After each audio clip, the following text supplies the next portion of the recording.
I'm Clark Green with the Elite Angler Academy.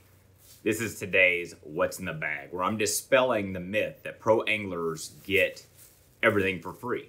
You know, I've been talking to a bunch of different anglers, you know, since I've started this series, and I've asked them, man, how much do you spend in tackle and everything?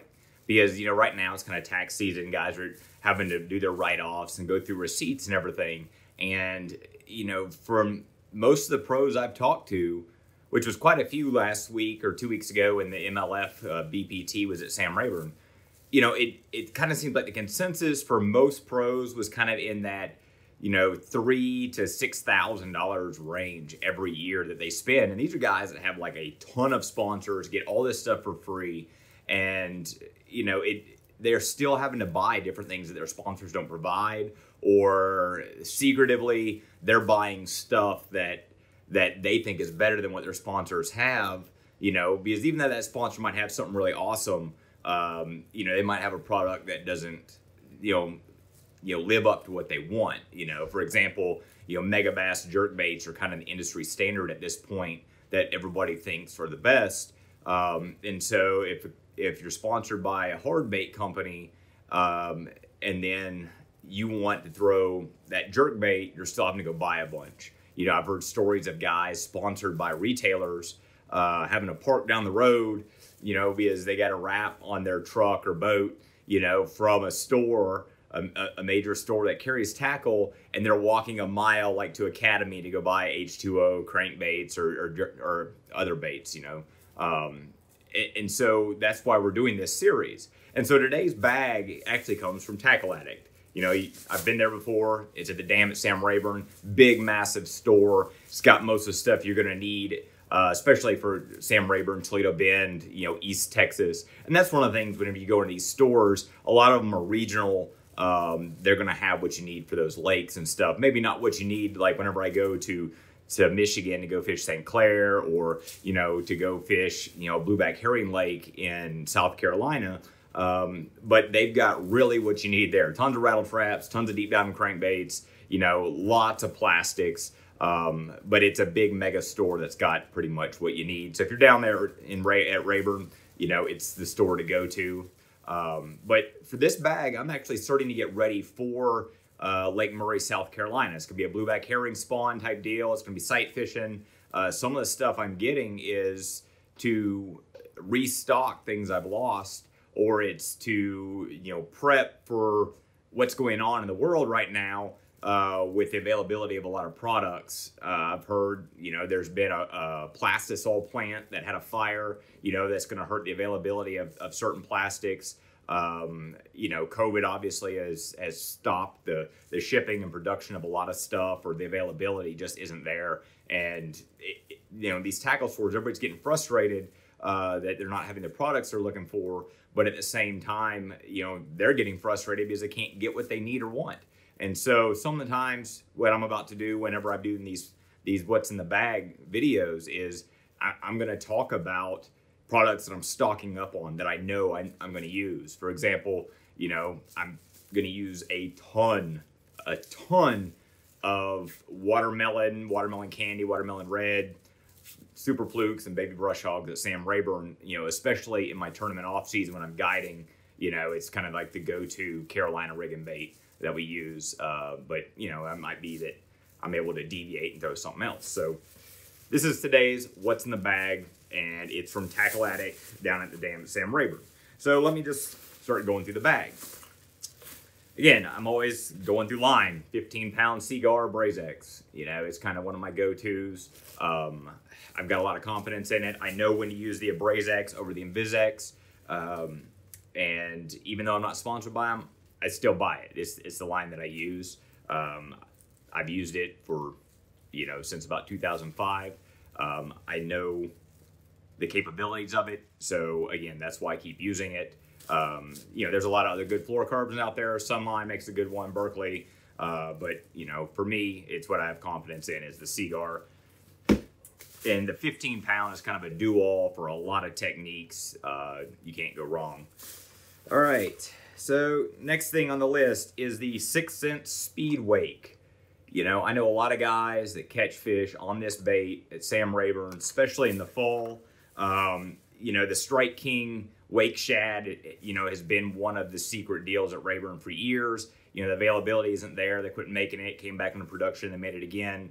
You know, if you can find them, they're going for big bucks. I've got a whole bunch of them, but I've had people tell me that this 6-cent speed wake is really good. And so, you know, it's been one of those deals that I can't find them very often. So I saw a few there and I decided to buy them. I think you can reel it faster to keep it up, and it actually has great action.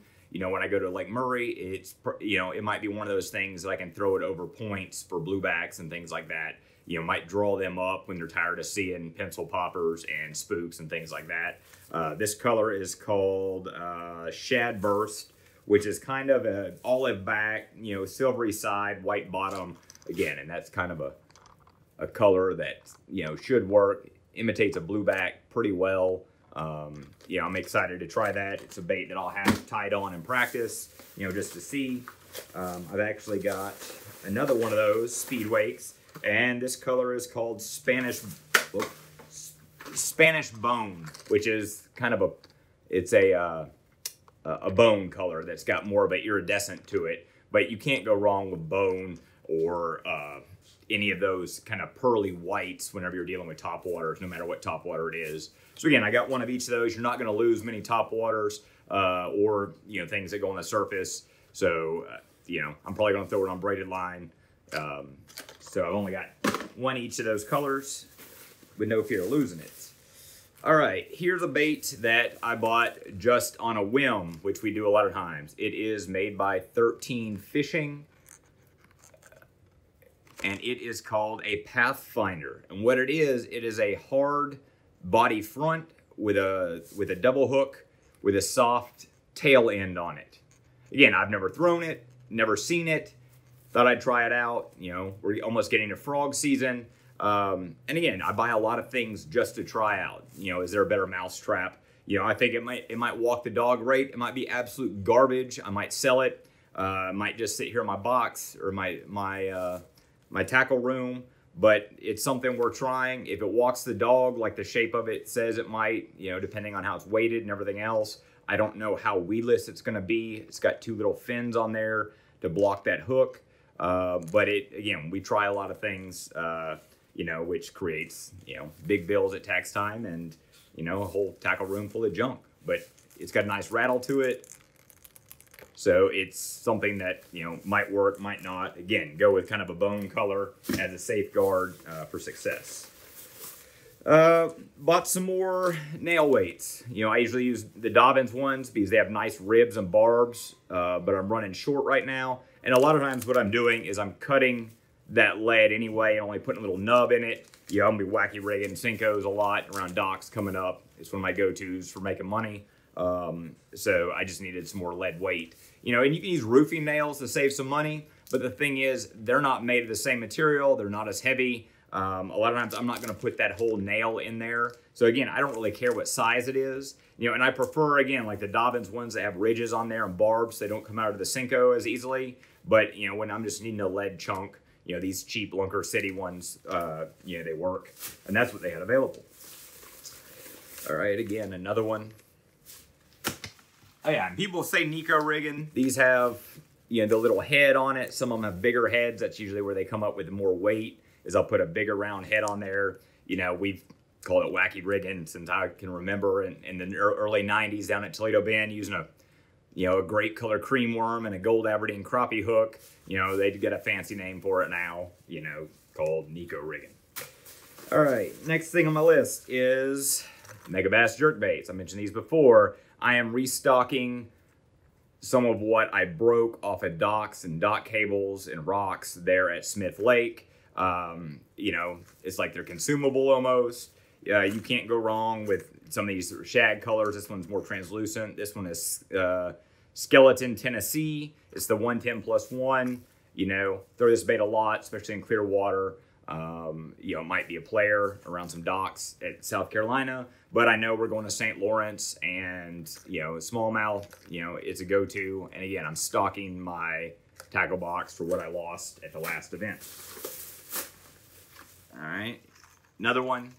This color is Mega Bass Sexy Shad. You know, again, can't go wrong with some of these shad patterns, you know. Here's another one of those 13 Pathfinders. This one's kind of in a bluegill pattern.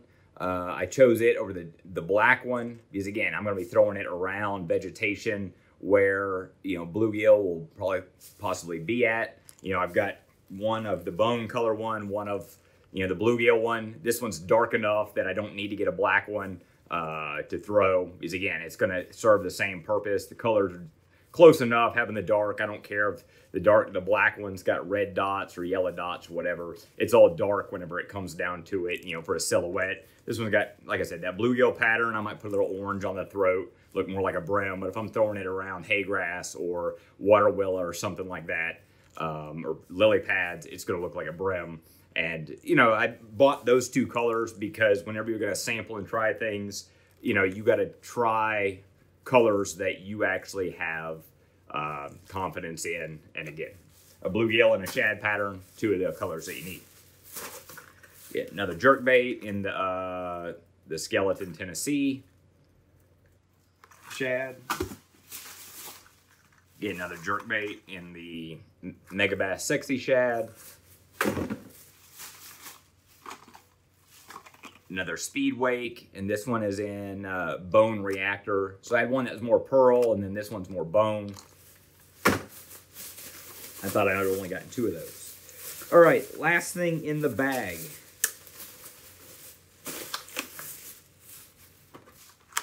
I've got Spro frogs. I don't have a preference on frogs. Hookup and landing percentage is the deal. And I'm still playing around with them, depending on who you ask what the best frog is. You know, everybody's gonna have their opinion based on who they're sponsored by, but Spro is tried and true until I have a problem with them.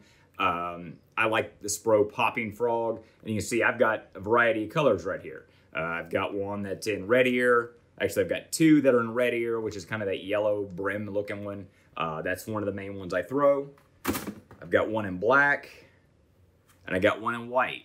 And the main reason I'm buying these right now is we are coming into frog season. I've got several events. You know, it might be a player at Lake Murray. It's probably definitely going to be a player at Lake Eufaula in Alabama. 100% player at Potomac River. And if you get a wild hair at St. Lawrence and decide you want to go chase largemouth, it'll be a player there. But at the same time, one of the main reasons I got it is I'm restocking what I'm running low on, especially these colors. And I probably should have bought more because, again, the availability factor whenever the frog season gets here, you know, and you can't find them, what are you going to do? So, again, those are kind of like the three primary colors that I throw. You got a brim, you got a black, you got a white. Same deal applies for chatterbaits, swim jigs, any of that nature. I can't honestly tell you when to throw which color. You know, people will say, oh, when it's overcast, you do this one, or when it's sunny, you do this, or the water's clear. You know, a lot of it comes down to confidence, really. You know, and I've seen guys buck the system and go with the opposite color based off conditions. But you really can't go wrong throwing white first, throwing black, or the brim color, you know, kind of depending on the conditions you're at or where you're at. So I'm Clark Ream, Elite Angler Academy, dispelling the myth of what pro anglers get for free and things that they're going to spend money on for tour events in the upcoming year. If you like this video, be sure to subscribe, leave your comments on what you think about any of these products. And if you're down by the dam at Sam Rayburn, go check out Tackle Addict.